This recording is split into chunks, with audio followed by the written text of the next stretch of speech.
Stretching from the Arctic Circle to the Russian border, Northern Norway is impossible to miss on a map. But here's what your compass won't tell you. Norway is actually two countries, occupying two different and very distinct spaces. Head far enough north and it turns into a ghost country. Norway's borders are familiar to everyone, but there's one invisible boundary that goes unmarked. Take a look right here. The Arctic Circle. This imaginary line cuts straight through the middle of Norway at 66.5 degrees north latitude, dividing one country from another. Nearly half of Norway's territory is north of this line, but it's the polar opposite when it comes to the people. Only 1/10 of the Norwegian population, around 490,000 people, live in this vast Arctic territory, and that number is declining. It doesn't need to be that way. In fact, it probably shouldn't be that way. But it is. And here's why. We know what you're thinking. It's because of the weather, right? Well, you're not completely wrong. The climate makes life up here pretty difficult. The average winter temperature hovers around -4 degrees Fahrenheit. But remember, that's only the average. Northern Norway is a place of extremes. Take this town. It's Karasjok in Finnmark County. It's one of the coldest, permanently inhabited towns in Scandinavia, with winter temperatures regularly dropping below -40 degrees Fahrenheit. The people here are so hardy that reindeer herding continues through blizzards that would shut down entire cities further south. And children still walk to school in temperatures that would freeze your phone battery dead. But here's the real kicker. For 2 months of the year, from November to January, the sun never rises at all. This is called polar night, and it's followed by the polar day. 2 months when the sun never sets. Only Antarctica experiences more extreme light conditions than Northern Norway's harshest regions. Let's be honest, it's probably not on your bucket list of places to live. But here's a question. Would you rather get rich in a harsh environment or stay comfortable somewhere warmer? Because Northern Norway is, and always has been, the key to the country's future. Norway has always been a land of deep contradictions. That neat line through the Arctic Circle is just one of them. At the start of 2025, its economy boasts one of the highest standards of living in the world, with a GPD per capita of over $89,000, according to the World Bank. That total wealth is built on natural resources. But here's the twist. Most of those resources are actually in the north. But the wealth doesn't stay there. Norway is sitting on treasures in the Arctic that would make old Vikings think they'd died and gone to Valhalla. When it comes to natural resources, Northern Norway is a champion, hiding in plain sight. The waters off the coast hold some of Europe's largest remaining fish stocks. The northeast Arctic cod, or skrei, has been the backbone of Norwegian wealth since the Middle Ages, returning to spawn in Lofoten's fjords each year, in what's considered Norway's most important fishery. But that's just what swims above the surface. The Barents Sea, which borders northern Norway, is estimated to contain 30% of the world's undiscovered natural gas and 13% of undiscovered oil reserves. We're talking about potentially hundreds of billions of barrels worth of energy reserves, mostly in Norwegian waters. But that's only the tip of the iceberg. We wouldn't have brought up old-time treasure hunters if there wasn't gold, and lots of it. The Svalbard archipelago alone contains rich deposits of copper, zinc, gold, and silver, while the mainland holds iron ore deposits that have barely been touched. This should clue you in on something. Northern Norway doesn't need to rely on old industries. The midnight sun isn't just beautiful, it's profitable. The region has some of Europe's best conditions for renewable energy. Hydroelectric power flows from countless fjords and waterfalls, while the constant summer daylight and fierce Arctic winds make it perfect for solar and wind farms that could power much of Europe. And there's more. The device you're watching this video on probably needs rare earth minerals that are abundant in northern Norway's bedrock. Titanium for aircraft, neodymium for electric motors, and lithium for batteries. They're all here, waiting to be extracted responsibly. Also, are you planning a vacation somewhere exotic? Northern Norway offers something you literally can't find anywhere else. The Northern Lights dance across the sky for months each year, drawing hundreds of thousands of tourists who pay premium prices for the experience. Adventure tourism, Arctic cruises, and extreme sports bring in billions of kroner annually. What we're trying to say is, whatever you want in the modern world, Northern Norway probably has it. Whether it's sustainable energy, critical minerals, untouched wilderness, world-class fishing, or strategic Arctic shipping routes, you'll find it here. If it meant getting in on all this action, you could handle the cold, right? It sounds far-fetched from the comfort of your chair, but stick with us as we look at how other Arctic regions have thrived. Alaska was once dismissed as Seward's Folly when America bought it from Russia in 1867.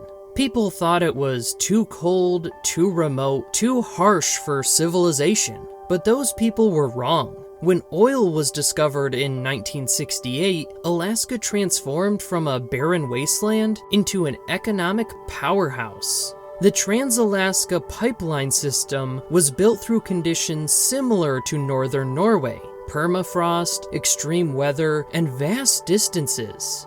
But American engineers got it done, and Alaska has benefited enormously ever since. Oil revenues fund not just infrastructure, but actual cash payments to residents through the Alaska Permanent Fund, typically between $1,000 and $2,000 per person every year. But Alaska succeeded where Norway struggles for one crucial reason: political will. The United States government treated Alaska like a state to be developed, not a colony to be exploited.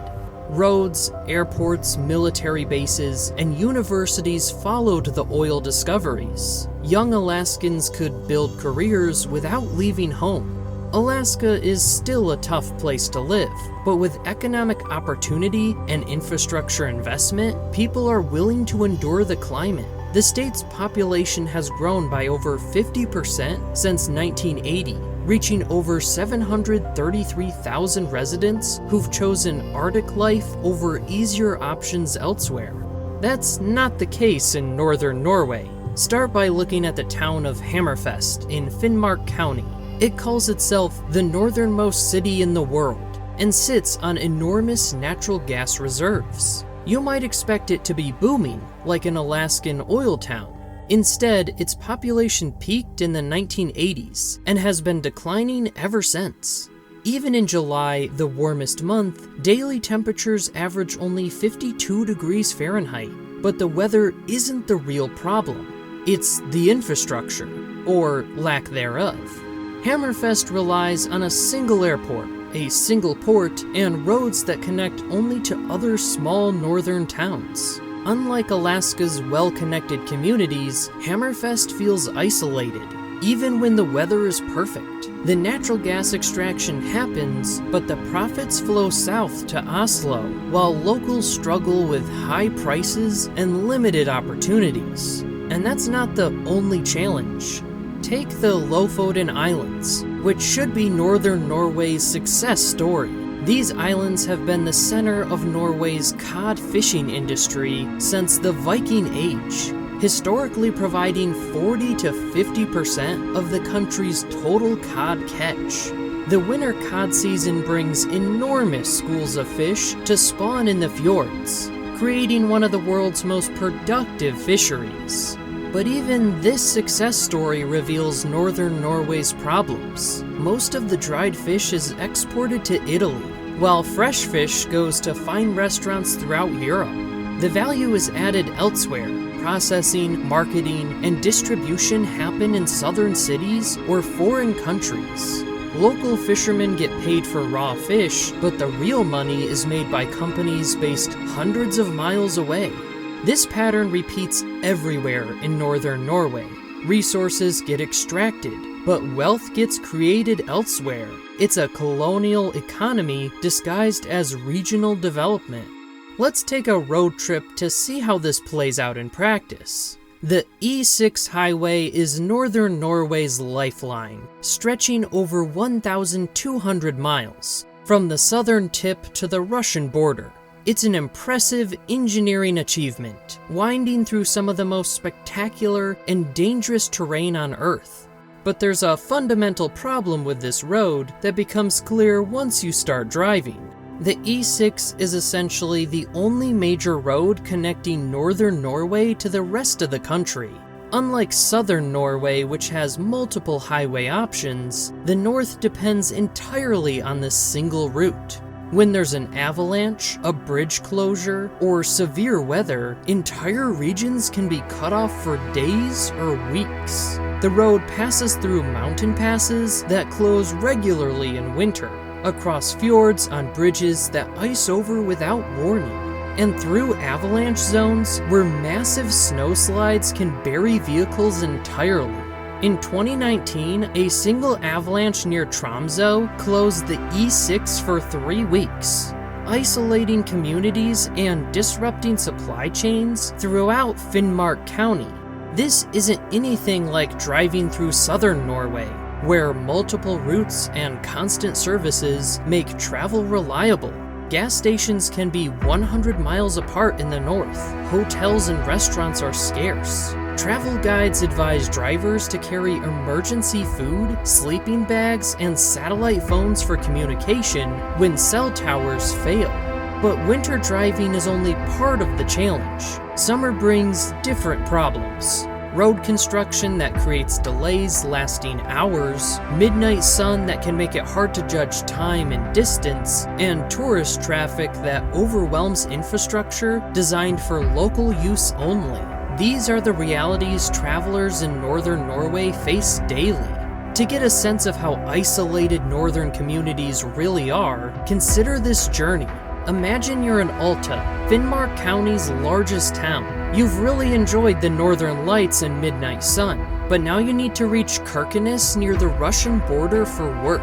According to Google Maps, you have a driving distance of 282 miles. In southern Norway, that would be a comfortable 3-hour drive on modern highways. But the E6 through Finnmark is different. The posted speed limits are lower due to dangerous conditions. Weather delays are routine. Construction zones appear without warning. What should be a simple drive becomes a 6-7 hour journey in good conditions, and impossible in bad weather. Many locals simply fly instead, even for domestic trips that would be easy drives anywhere else in Europe. What about the train? There is no train. The Norwegian railway system ends at Bodø, leaving the entire Arctic region, roughly half the country, without passenger rail service. This makes northern Norway unique among developed regions for having zero rail connectivity. The isolation affects everything. Emergency medical services struggle to reach remote communities. Food prices are 20 to 30% higher due to transportation costs. Online shopping becomes complicated when delivery services won't travel to certain areas. Even internet and cell phone coverage can be spotty in vast areas between towns. The reality isn't accidental. It's the result of conscious political decisions made in Oslo over decades. The government invested in connecting the South while treating the North as a resource extraction zone that didn't need the same level of infrastructure. To understand why, we need to travel even further north, to Svalbard, the Norwegian archipelago that sits halfway between mainland Norway and the North Pole. Svalbard is described as a center for regional resource extraction, tourism, and science, and a zone of transcontinental cooperation and competition. But it also represents everything wrong with Norway's approach to Arctic development. Coal mining has dominated Svalbard's economy since 1917, with operations run by Store Norsk Spitsbergen Coal Company, a subsidiary of the Norwegian government. The Svea mine alone produced 34 million metric tons of coal during its lifetime, with thousands of workers at its peak. But here's what's revealing. As Norway transitions away from coal, Svalbard is shifting to tourism and research rather than developing its other resources. Over 145,000 tourists visited in recent years, representing a 70% increase in 5 years. This shows Norway's fundamental approach to its Arctic territories. When resources are needed, settlements spring up overnight with impressive infrastructure, housing, power plants, even airfields. But when economic priorities change, these communities are essentially abandoned, becoming tourist attractions rather than thriving towns. The abandoned Russian mining settlement of Pyramiden on Svalbard tells this story perfectly. Once a thriving community built around resource extraction, it now exists mainly as a destination for tourists seeking to experience a Soviet ghost town. This is Northern Norway's future under current policies: extraction, abandonment, and eventual conversion to tourism for southern visitors. But this raises a crucial question. Why did Northern Norway's population grow to begin with, especially in the 20th century? And why weren't proper infrastructure investments made during that growth period? To find answers, let's examine the darkest chapter in Northern Norway's modern history: World War II and its aftermath. During World War II, Nazi Germany occupied all of Norway, but they had special plans for the north. The region's strategic location, controlling Arctic shipping routes, made it crucial for the war effort.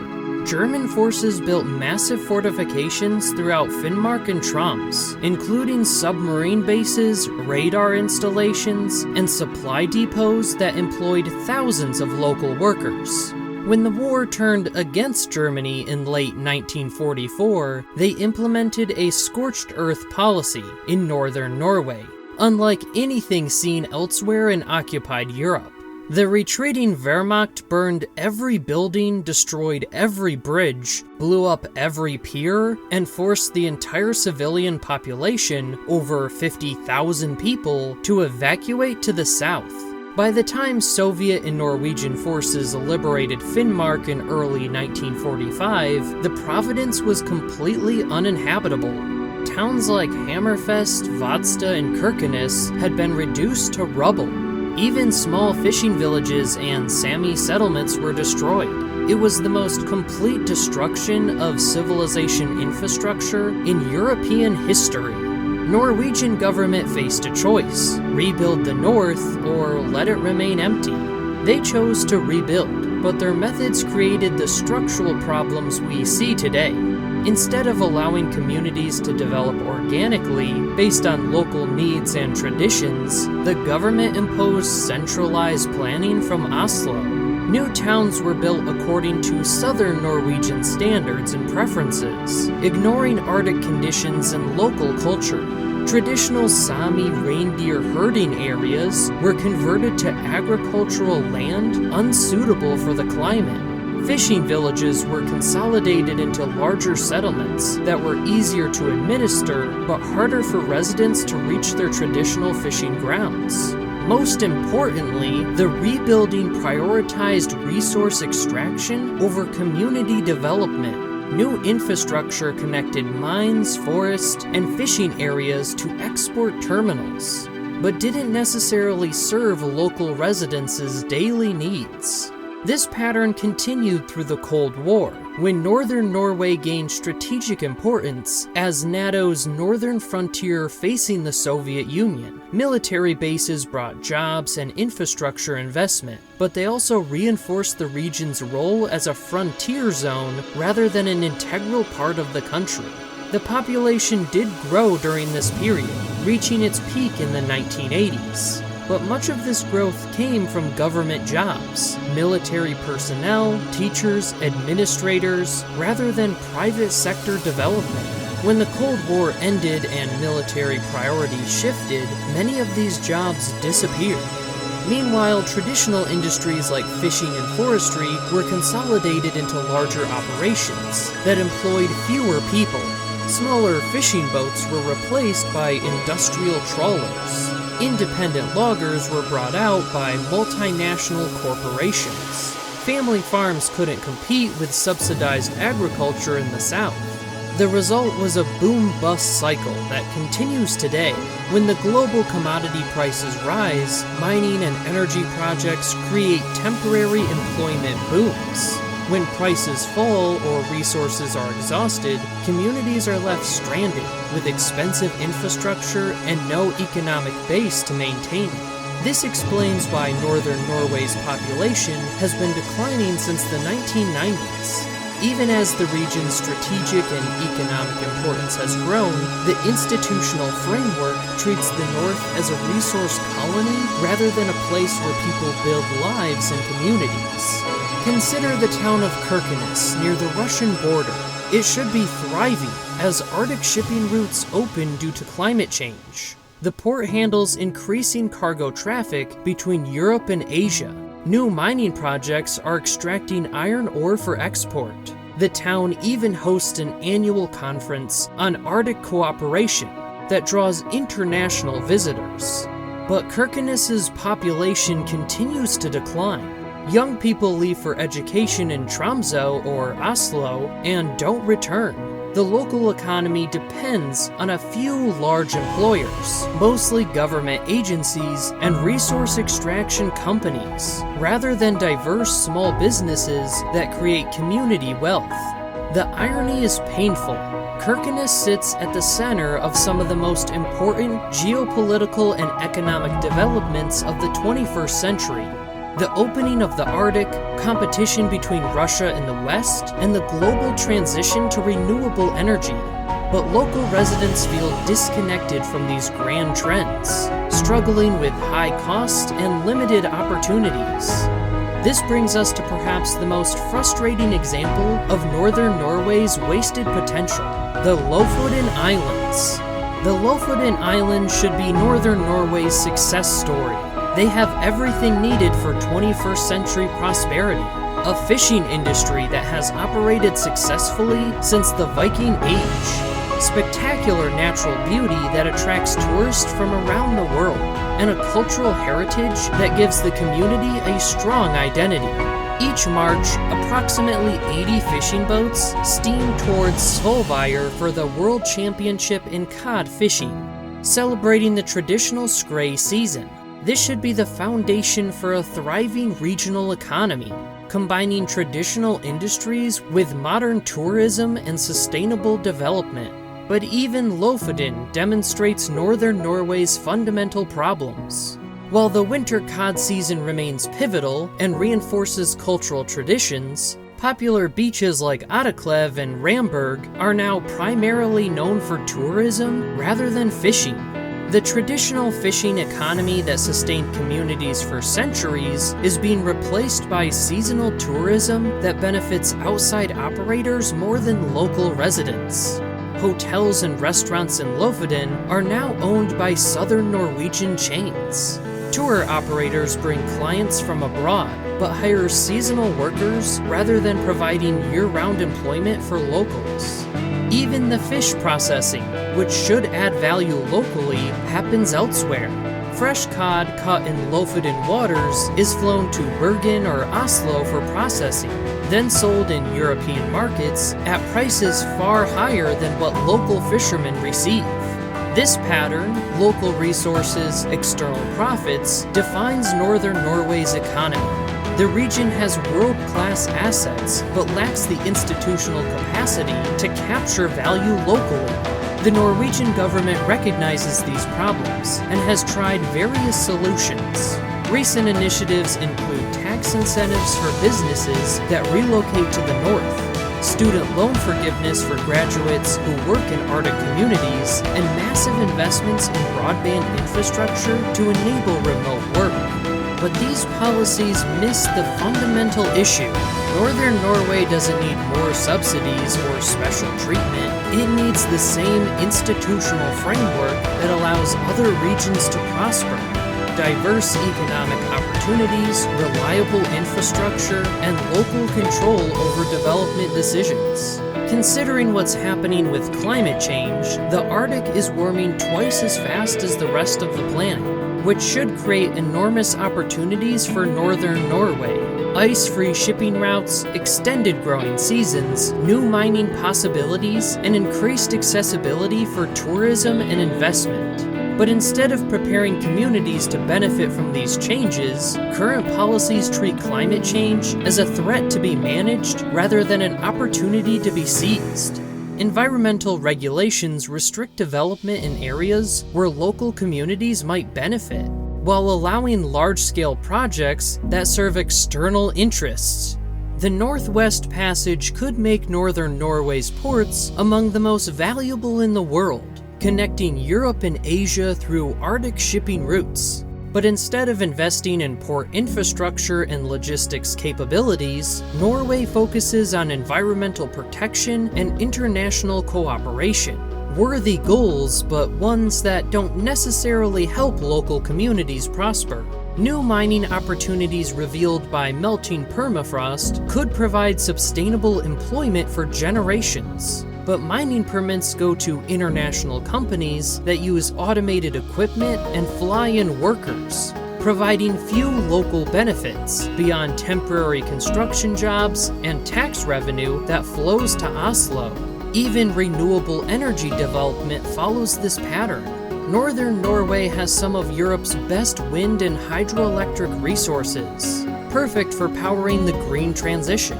But energy projects are designed to serve European markets through undersea cables, not to provide cheap electricity that would attract energy-intensive industries to the north. The result is that Northern Norway remains economically dependent on the south, even as its strategic value increases. Climate change, geopolitical competition, and the green energy transition are all making the Arctic more important, but local communities aren't positioned to benefit from these global trends. This creates a tragic irony. Northern Norway has everything needed for 21st century prosperity: renewable energy, critical minerals, strategic location, pristine environment, and resourceful people with deep cultural connections to the land. But the institutional arguments inherited from the 21st century prevent these advantages from translating into local prosperity. One of the most revealing statistics in this: despite containing roughly half of Norway's territory and most of its natural resources, Northern Norway generates only about 15% of the country's GDP. The region sends wealth south through resource extraction and energy production, but doesn't capture enough value locally to support thriving communities. Young people understand this instinctively. They leave not just for education or career opportunities, but because they can see their region's wealth is being created elsewhere. The brain drain becomes self-reinforcing, as the most talented and ambitious residents seek opportunity in places where their skills can be rewarded. But don't worry, the government keeps trying new incentives. The latest proposals include creating Arctic universities to retain young people, establishing technology hubs to attract startups, and even offering direct cash payments to families who relocate from the south. None of these incentives address the core problem. Northern Norway's economy is still designed to extract resources for external markets rather than creating value for local communities. Until this fundamental relationship changes, the region will continue emptying out despite its enormous potential. The comparison with Alaska is instructive.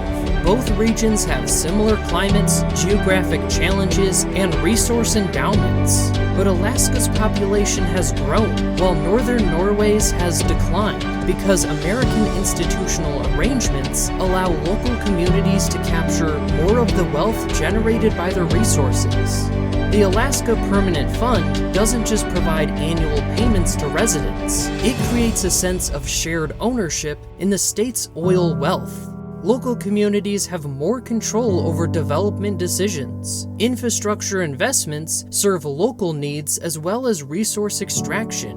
Norway could adopt similar approaches, but it would require fundamental changes in how the country thinks about regional development. Instead of treating Northern Norway as a resource colony, Oslo would need to treat it as an equal partner in national prosperity. The tragedy is that time may be running out. Climate change is opening the Arctic rapidly, creating a window of opportunity that may not last. International competition for Arctic resources and shipping routes is intensifying. Other Arctic nations, Canada, Denmark, Iceland, are investing heavily in northern development, while Norway focuses on managing decline. Meanwhile, Northern Norway's population continues aging and declining. Small communities lose critical mass needed for schools, hospitals, and basic services. Cultural traditions disappear as young people leave. Infrastructure becomes more expensive to maintain as it serves fewer users. One young teacher from Troms captured the frustration perfectly when she told a journalist, "We have everything here, the most beautiful nature in the world, resources that could power Europe, and people who love this place. But the system is designed for us to fail." It's heartbreaking. The future of Northern Norway hangs in the balance. The region is more important strategically and economically than ever before. New technologies are making Arctic developments more feasible and profitable. Global demand for the region's resources, from renewable energy to critical minerals to shipping routes, is surging. But unless Norway changes how it approaches regional development, Northern Norway will remain what it has always been under current arrangements: a beautiful, resource-rich colony of its own country, slowly emptying out as its people search for opportunities elsewhere. The question isn't whether Northern Norway has a future; it clearly does, given its strategic importance and resource endowments. The question is whether that future will include the communities and cultures that have called this harsh but magnificent region home for thousands of years. Or whether, like the abandoned mining settlements of Svalbard, Northern Norway's towns will become museums for tourists from the south. Monuments to what might have been if different choices had been made when it mattered most. Thanks for joining me today. I hope you enjoyed the video, and if you want to see more videos like this, then please consider subscribing and turning on notifications. It really does make a difference. Thanks again, and I'll see you next time.